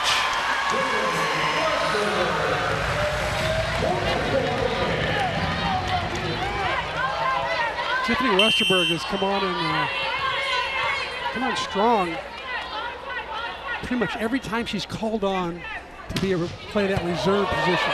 Doesn't seem to mind, being a sub. And doesn't need to start to be the hero. And has been primarily paired with Noreen Yosia. So they have created a bit of a relationship there, and I'm pretty sure she's loving that Noreen Yosia is back behind the service line right now because she's getting all kinds of gimmies. She is. There's another blast over the net. How about Noreen locked in from the service line, and then Tiffany Westerberg, as if they knew we were talking about him. Exactly. On cue. Notice the good decision by Brooke Van Sickle to not hit the overpass. She backed up and said, let's do a transition play here and get our point that way, as opposed to going up and trying to be the hero and hitting the overpass. But you'll see is causing all these points right now. She's the one that's making it happen. 7 serving 5. Another one pulls the center off the net. Winters dug up by Wagner. Van Sickle. It is along the theme of what we were referencing earlier in the broadcast. The value of the serving position, to have serving specialists. Noreen Yosia changing the vibe here in the 4th. Welcome back. Hawaii up 8-5 here in the 4th. A couple volleyball fans there enjoying the action. Future Rainbow Wahines, I'm sure. That's right. Absorbing it all, right? Another pass tight to the net, and it's going to be a Hawaii point. Net violation called against Ellie Anderson. Noreen Yosia has changed this 4th set. Absolutely. By herself. Taking the set, and she's got a stranglehold on it. It's a 7-0 Rainbow Wahine run right now. And it is primarily being caused by Yosia's serves, and that's another effective one. Winters dug up by Wagner, and Rasmussen chases it down. Can Wagner return it? Yes, she can. That was incredible. One hand outside said, Winters sends it long. Hawaii gets the point. All-out effort by Jolie Rasmussen. And this is young lady Rasmussen, who had back surgery last year. And she is playing fearlessly. They put over by Wagner as well, but that's some kind of hustle. That's now becoming a trademark of this team, the hustle. And not just the effort by Rasmussen alone. You saw all 6 players running in that direction just in case something was about to happen. You'll see it. That one goes long, but I think we can forgive her. That was one heck of a ride behind the service line for Noreen Yosia. And the fans are clapping. This is a volleyball crowd. They know what Noreen Yosia means to this team. As a volleyball aficionado, when you see all 6 players running towards a ball that, in many instances, some would say, there's no way I'm going to get there. What do you think of? How does that strike you? First of all, as a coach, you want to have at least 2 players follow the person who is digging the ball back there, because in case it just goes straight up, so the player that's going back is trying to bring the ball back in the court. In case it goes straight up, you better have somebody there to bring it back up. And in that case, it's a good thing there were people back there following Rasmussen, because the ball did go straight up. Van Sickle after that last put down with the serve. Backside, Winters dug up by Yosia. So Van Sickle centers it, and Rasmussen 2-hands it over. Outside. That's Faubert blocked back. Second crack at it. Avoids the block and sends it long. And this is Hawaii volleyball right here. Serving tough, and the block has been effective enough to force mishits. And that forces a Denver timeout. We'll take a break as well. Rainbow Wahine have the Pioneers doubled up in the 4th. Welcome back. We got more Wahine volleyball coming your way this upcoming week. It is the Outrigger Resorts Volleyball Challenge. The Rainbow Wahine taking on West Virginia on Thursday on Spectrum OC16. Friday it's Utah Valley, and then Saturday it wraps up with the old rivalry, Hawaii and UCLA. Again on Spectrum OC16. Outside, Faubert with the swing. You'll see it with the quality up. Helvig off the fingertips of the block. Bartolo the save. And then a miss hit on the set. How about the bump set by Westerberg? Right on the money. That's impressive. You never know with the middles. If they use their hands or they're bumping, either way, you never know where the ball might go. That one was so accurate. Great location. 13 serving 6. Van Sickle sends it down the line. High and away it goes to Faubert, and she finds the floor. Again, final evening of the Heineken Rainbow Wahine Invitational. This is a true championship match, two 5-0 teams. Denver trailing 2-1. They had only lost one set this season prior to this match, and that came in the opener against USF, as Westerberg puts it into the twine. For the Rainbow Wahine, they are looking to get off to a 6-0 start for the first time since 2004. Wagner through the block and down.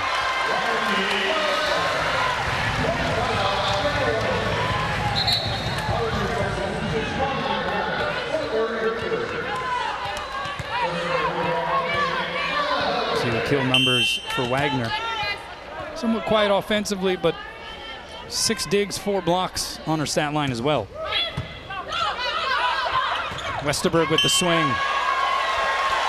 She is benefiting in a huge way from the tough serving by her Rainbow Wahine teammates. Yeah, she really is. Does a nice job of staying out of the net too, rather than follow through and try to hammer the ball straight down. She's just tapping it down, knowing where the open court is, being very effective that way. She's got 8 kills, hitting 500. And it feels like she just checked into the match moments ago. As Faubert gets it back Good swing for the by Pioneers. Good swing by Faubert. He's been pretty solid all 3 nights. I tend to block not solid. Did not penetrate over the net. Faubert took advantage. You'll see a high and away Rasmussen. Well, the Rainbow Wahine have been feeling the groove since the early portion of that 3rd set. And things just feel like they're running pretty smoothly. They were pretty efficient in the 1st set. Set 2 got away from them. Denver was able to even things up. And then it was kind of looking a bit erratic in that early to middle portion of set 3. Robin Amo signals a timeout. Since then, gotta appreciate the way this Rainbow Wahine team has brought it together as Bartolo hits it off the hands of the block. A little joust at the net, and that's gonna wind up a Denver point. Yeah, look at the hitting percentages in this 2nd set, or 4th set. Hawaii hitting 276, Denver hitting 0-0-0, flatlining it. 3 kills, 3 errors. So the offense is totally going different directions. Ellie Anderson, the serve. All Summit League honorable mention a year ago as Rasmussen comes bouncing in. Back bump set, high ball, Bartolo! Denied. Sky Williams again filling up her stat line. Maybe in the running for tournament MVP the way she has played this weekend. She has been brilliant. She really has.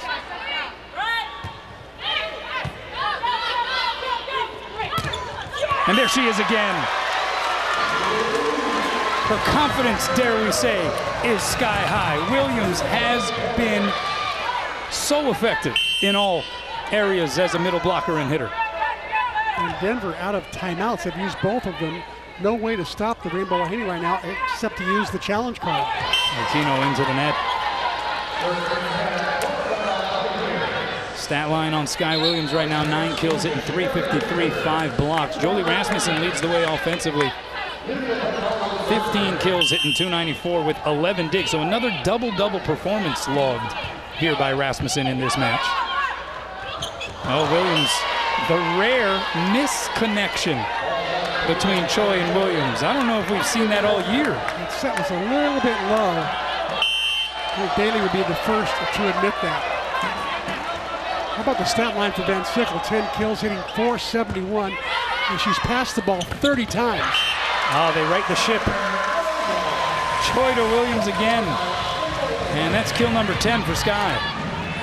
So very quietly, Van Sickle has passed twice as many balls as the next passer. So that's an unknown stat that really doesn't, people don't pay attention to that much, but she's really carried the passing load for Hawaii tonight. Well put. Green over the Van Sickle block and down. Well, Denver's still fighting, but it's an uphill battle at the moment. Nice swing by Green. She's a player to watch in the Summit League, says the press release. Getting her master's degree in marketing. Choi off the net, has to bump set. Helvig blocked and roofed.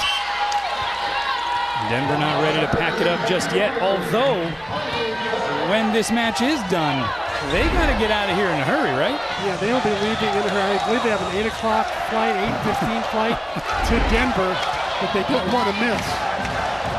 Let's hope they all have pre-check, as some of the lighting here in the Stan Sheriff Center is going out.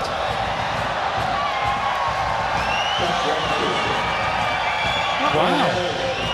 I don't think we've seen this. Oh, but the fans are providing some light right now. That's right. We're going to just play the rest of the match on cell phone lights.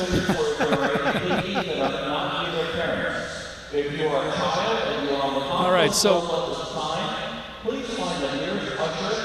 we're hearing an announcement because the primary lights in the arena went out. Billy V is announcing over the PA system for kids who happen to be walking around or away from their parents to just kind of stay put, find a place while the lights get turned back on so that they don't drift too far away or get lost here in the arena. But that was odd. This does not help. This does not the help. Denver teams hurried getting to the airport. That's on right. Time. 8 o'clock or 8:15 flight to Denver for the Pioneers. I don't know about that planning. It's going to be. They did move the match up again, an early start time here. It was a 4 p.m. start as opposed to the usual 5 p.m. on Sunday. Right.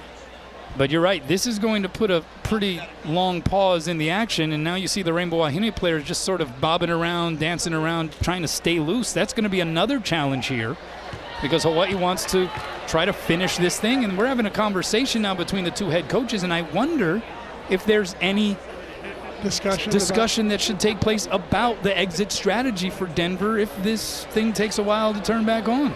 Exactly. Well, I will tell you that Tom Hogan told me that they are checked in. They do have their bag tags all taken care of, so their luggage is all taken care of. All they really have to do is worry about getting to the airport on time and getting through TSA. Well, this is an eerie experience. We have not seen something like this at the Stan Sheriff Center. You see the arena Sheriff. general manager, Rich Sheriff, there addressing the coach.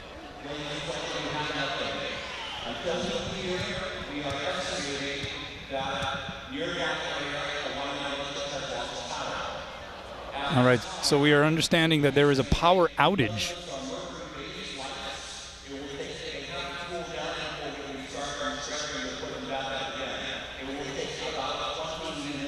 So they're saying it's going to take about 20 minutes to put the lights back on. And that really does, I think, bring into play whether or not Denver has not just the desire, but the ability to finish this match if they need to get on a flight and go back home. This makes it awfully interesting, and it's a pretty small window they'd be dealing with. So the time right now, we're looking at about 6 o'clock. I mean, 6 o'clock on the nose. So I would say that they've got to be out of here by leaving the gym by 6:30. And the lights won't come on until 6:20. Hawaii's got to hope they can fit to get 6 more points ASAP. All right, so now what has been announced over the PA system is that there was a power outage of some sort or some kind of power surge at the very least. Right. And so that led to the lights basically being shut off. The issue is the lights have to cool down before they can turn them back on, and then it's the whole process of the lights warming up enough to turn back on. And apparently, according to Billy V's announcement here in the arena, that process can take up to 20 minutes. And so now Robin Amo and Tom Hogan and the officials, Dan Hironaka and Ernie Ho, are talking about some of the impact this may have, some of the consequences here. This is a very unusual situation that we're seeing play out at the Stan Sheriff Center. Let's check in with Ryan. Ryan's been listening in. What's up? Hey, Kanoa, so right now the discussion is trying to figure out if the team wants to wait or not. You can see right now all the officials here talking with Rich Sheriff. We also have the administration from the University of Hawaii that is also here. The coaching staff, both coaches right now talking and trying to determine if they're going to wait maybe 20 minutes to see if this will happen. These lights will go back on and then make a determination of what will happen next. There's also talk of potentially moving this into a practice gym if need be. I think at this point in time they're going to wait for about 20 minutes or so to see what will happen, and then make a determination at that point in time if they're going to move forward. Back over to you. Thanks a lot, Ryan. Did you hear that? The idea, the option of maybe taking this into Gym 1, one of the practice gyms, and finishing this up, that would make it obviously very cumbersome for our broadcast team. I don't know if we'd be able to follow them in there. You know, it's actually, there's enough light right now. They could actually play right now, I think. The light from the scoreboard is pretty good. It shines pretty good. There's some concourse lights that are on. I mean, it's lit enough, I think, for the fans. It's clearly not lit enough to play volleyball, but I think what was being initially addressed by Billy V, and I think very poignantly, was the darkness and if there are any children that have sort of found themselves separated from their parents. He didn't want any of that stuff to become an issue. And so I think there's now enough lighting in the arena for all of those things to be settled. I think people can see each other. The fans have enough light to sort of work with and walk around and figure out what they want to do. But clearly on the floor, as you can see in this shot, there is not enough lighting to be able to pick up play. And that may not be for another 20 minutes, at least according to the information that we've been provided. So being so close to the end, it would be a tragedy if this match couldn't be completed. That's right. That's right. Again, Hawaii 6 points away from starting the season 6-0, and it'd be the first time in a long time since that happened. 2004, in fact, the last time it happened for the Rainbow Wahine program. But they may not be able to finish this, and in that case, we'd have to see what the ultimate ruling would be. This isn't exactly a conference match. You can't necessarily look to reschedule the finishing or the conclusion of this match when the two teams would meet again. They're not set to meet on this schedule anymore this year. So just a very complex set of circumstances being abruptly introduced here to this match between Hawaii and Denver. As it currently stands, the Rainbow Wahine up 2-1 and up 19-14. We are being, in the fourth, we are being told that they are going to wait 15 minutes and they will make a determination based on whether or not the lights are on at that time. I think they are looking at that as a possible cutoff point to see if we can continue this thing or if Denver is going to have to take off. Oh, I get it. Take off. All right, so that's the situation as it stands. We appreciate your patience at home. We're going to send it away for a moment. We'll be back in about that window of time, 15 minutes or so, I would speculate. And hopefully we'll be bringing you the conclusion of this Heineken Rainbow Wahine Invitational Championship match. But for now, I guess we just kick back, wait and see. We'll see you soon. Action, and Denver ready to come out of the blackout circumstances. If you are just joining us, happen to be coming by, the lights went out here in the Stan Sheriff Center, and so this match was paused for about 15 minutes with Hawaii leading by 5. They now lead by 4, and Hannah Helvig gets the swing and gets the kill. So what complicated things is that Denver is trying to make its flight out of Hawaii back home. The flight, by the information that we've gathered, is scheduled for about 8:15. They got to go through the process of checking in all their bags, of going through TSA, and then they got to finish this match if at all possible. Outside it goes to Winters. Blocked back. It was Westerberg next to Helvig. You know what would really, I don't want to, maybe I shouldn't have been bringing it. What would really throw a wrench into this whole thing? Denver pushes it to 5. That would throw a major wrench. Tom Hogan might walk out. That's right. He was worried about making the fight at 4 o'clock this afternoon. Right side, Helvig off the block. Van Sickle to save. Rasmussen with the set, but they're going to give it to Denver. A double hit called against Jolie Rasmussen. That was the right call. Denver hanging in there. And give these players on the floor credit. That's a long break. They got to keep themselves somewhat flexible, somewhat warm. Trying to see if they can put a cap on this thing. Serve goes long. And that's a pretty big miss there by Eddie. 22 serving 16 coming up for the Rainbow Wahine. Attempting to improve to 6-0 to start a season for the first time since 2004.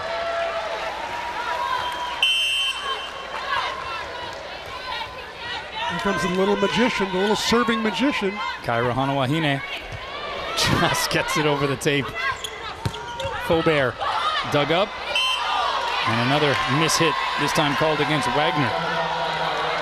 Gives the point to Denver. Hawaii won the first set 25-16. Lost set 2, 21-25. Then took the third running away 25-15.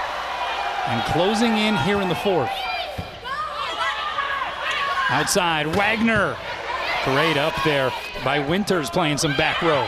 Oh, the pass goes over the net, though, and Westerberg got a free crack at it. Once again, Westerberg making really good choices at the net about whether or not to swing and put it down or whether or not to back off and pass up and make a transition play out of it. She's just doing a great job in that. She's quietly gotten, right now, 9 kills. 9 kills. Wow. Almost had another roof there, but Bartolo able to stuff it through the block. Yeah, and not a lot of court time. Tiffany Westerberg, 9 kills, hitting .538. 3 players in double-figure kills for Hawaii. Rasmussen, Van Sickle, and Williams. Here's Westerberg on the slide, blocked back, punched up by Yosia. So back bump set, Hanawahine to Rasmussen, dug up over. Played by Helvig, and then sent across. Denver on the attack. They go middle, it's Bode, saved by Helvig. Here's Rasmussen through the block and down. And after a long pause and a little bit of darkness, there's some light. The fans here at the Stan Sheriff Center rise to their feet. Aloha ball for the match. Aloha ball for the Heineken Rainbow Wahine Invitational title.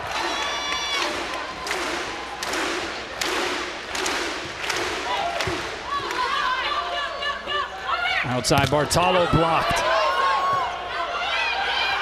Faubert cross court and wide. And that's it. This match is POW. The Rainbow Wahine take it in 4. They are the champions of the Heineken Rainbow Wahine Invitational, and CMAC, they are 6-0. They just beat a good team. Solid win for Robin Amo and her team and her staff. Good game plan by Cleo Baxter and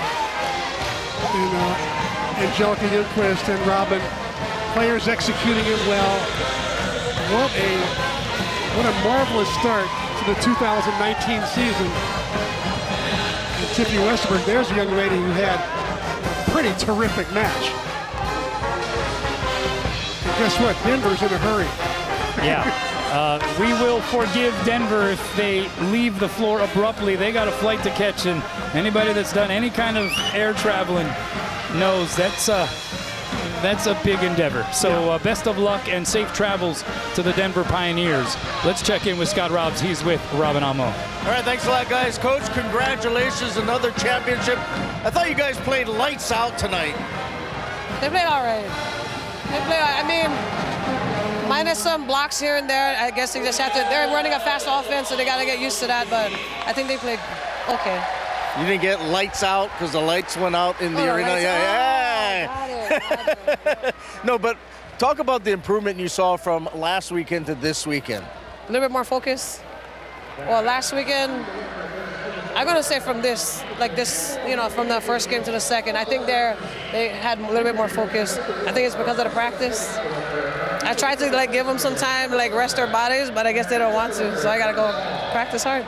Talk about Tiffany Westerberg, came off the bench, played maybe her best game here in this early season. I mean, Tiff's an athlete. We recruited an athlete. She can play right, left, middle. She's just got to be a little bit calm. She actually did pretty good on those second ball touches, but she's good. All right, we'll see you again on Thursday. Thanks. Yeah, bye-bye. All right, guys, back over to you. Thanks a lot, Scott. When you have to explain a joke, Bank of Hawaii presents the players of the match. Lydia Bartalo, 11 kills, hitting 161, 2 blocks, and 7 digs for the Pioneers. Brooke Van Sickle for Hawaii, 10 kills, hitting 389 with a block, 3 digs, and 2 assists. And the stat that's not up there is that Brooke Van Sickle passed 32 of Hawaii's 65 serve receptions and did it almost perfectly. 16 kills for Jolie Rasmussen, 10 kills, 5 blocks for Skylar Williams. All right, C-Mac, last thought. I'm looking forward to Thursday. This team's just becoming fun to watch. I love their offense. They're getting everybody in the game. A lot of people are getting early action as we watch the tournament awards going on. Bailey Choi just made an all-tournament. How cool is that for Bailey? Brooke Van Sickle, you see her there playing with the Rainbow, and Rasmussen made the all-tournament team. But, they're just a fun team to watch. Sky Williams getting the nod as well. And you're right, more volleyball coming up this week, and we definitely look forward to seeing you then. That's it for us. Another victory for Hawaii. They are 6-0 in this 2019 collegiate volleyball season. Don't forget about the Heineken post-game show. They'll break things down and maybe talk a little bit about the electrical wiring here at the Stan Sheriff Center. Hopefully the lights stay on for them for the entire postgame. But that's it for us. For Chris McLaughlin, I'm Kanoa Leahy. It's been a pleasure, everybody. Until next time, Stan Sheriff Center.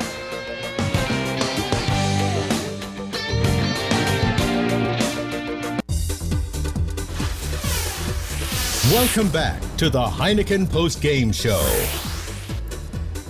Welcome back. We're downstairs on the floor in Stan Sheriff Center after Hawaii wins in 4 over Denver, 6-0 on the season, and champions of the Heineken Invitational. Joining us on the floor, outside hitter Brooke Van Sickle. And first off, congratulations. Thank you. 10 kills tonight. Thank you. Thing Chris pointed out quite a bit on the broadcast was the fact that the stat that doesn't really get looked at, but you were outstanding, 32 receptions without an error tonight on the receive. Yeah. Does that really pump you up? Is that one of those things you really take pride in? Yeah, I mean, because a lot of passers, it's hard to not have service reception errors, and I'm just happy that I didn't have any. It is big for me because passing doesn't come natural for me, but I work hard, so thank God that it worked out well. Last week, obviously, you guys beat 2 ranked teams, but for me at least, watching you this weekend, it looked like you guys were getting more comfortable with each other on the floor, kind of having that idea where everybody's going to be at. Yeah, it's really good. Yeah, I feel like our team's becoming really gelling together right now, and it's really good. Everyone's playing amazing right now, so it just helps everyone else around, and the energy's really good. That's super key, and it's just nice to be around super happy people all the time. So yeah, it just helps. It's watching you guys, you can see the energy, and I'm going to switch this up just a little bit because I know you had a lot of opportunities when you decided you were going to change schools. What other schools were you looking at, and why Hawaii? So I decided to transfer kind of late, middle of June. So I was talking to USC, Minnesota, Nebraska, who else? Kansas. Some good ones. Yeah, so other ones too. But so pretty much I wanted to come to Hawaii just because it's I was born here, and my dad used to play here, so I thought it was really cool, and he shared a bunch of stories, and he would always tell me how it's super special to play here and everything. So and I got to see that last year when I came with Oregon in August. So yeah, it's definitely no other. I've already played at Nebraska and stuff, and yeah, the crowd here beats everyone. So that was a big factor. It's just I want to be around genuine people and a good culture and really good coaches and teammates. And thank God Jolie came here first, so she would always tell me, and we'd FaceTime all the time. She's yeah, the team's really cool and everything, and she's oh, it'd be so cool if you come here and stuff. And I was okay, hopefully they have scholarships and stuff. So worked out really well. So With your position, when you were at Oregon, you did hit some, but mostly regulated to the backcourt. Yeah. Now you're a 6 rotation player, you're blocking, you're hitting. What has that transition been like to be in those 6 rotations now and being called upon to hit out-of-system balls and block? For me, I feel like it's actually like kind of easier to play like 6 rotations because like at Oregon when I would just like play 3, it was kind of hard. Like people don't understand when you're coming off the bench, like it's really hard to like be able to get into the game and like be ready and everything. So like being in the game at all times, it's really nice because it's like I'm always warm, always moving, so it's not as difficult. But yeah. I got to ask you, the power went out late in that 4th set. Has anything odd like that ever happened while you were playing? No. It was actually really cool. At first I was like kind of scared because I'm like scared of the dark. I was like, Jolie, hold me. I was like, the lights are turning off. But it was actually like really cool, so yeah. And then last night, of course, you guys were off and you guys shared a barbecue with that Denver team. Talk a bit about that, and did you guys make some friendships while you guys were doing that? Yeah, so yeah, we had lunch with them at like the president's house and stuff, and yeah, they're really cool. They're a good group of girls and everything. The coach, I actually knew him because of like HP and stuff when I was younger, so yeah, he was really cool. He shared a bunch of USA stories like with Robin when he was like on the team and stuff with them, so it was like really cool.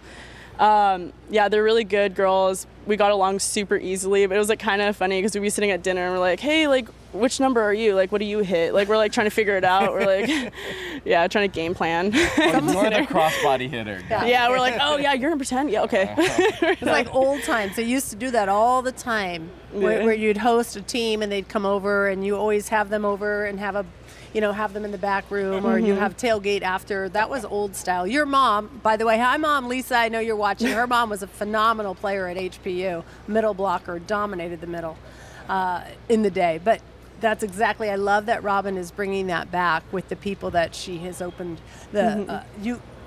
transferring it over to you guys. What about looking forward to the rest of this season? What are some of the things that you're looking forward to hopefully accomplishing moving forward after a successful first weekend? So I think we can be really, really good. Like we're already 20. Like we're probably hopefully going to move up. Yeah, we have what it takes. I think as long as like we serve and pass and like everyone's just like have high energy and everything, I personally think like we can definitely win the conference. And as a goal, like I know me and Jolie have been talking about it, like we really want to host. And so if we can go to this tournament, like this coming tournament, and end up winning that, and then hopefully like going to Texas and everything and winning there, because Baylor's doing really good right now. I think we have a shot, so that would be really cool. That's definitely a goal. Well, congratulations on tonight and this season so far. We appreciate watching you, and thanks for coming home, if you will. All right. Be back.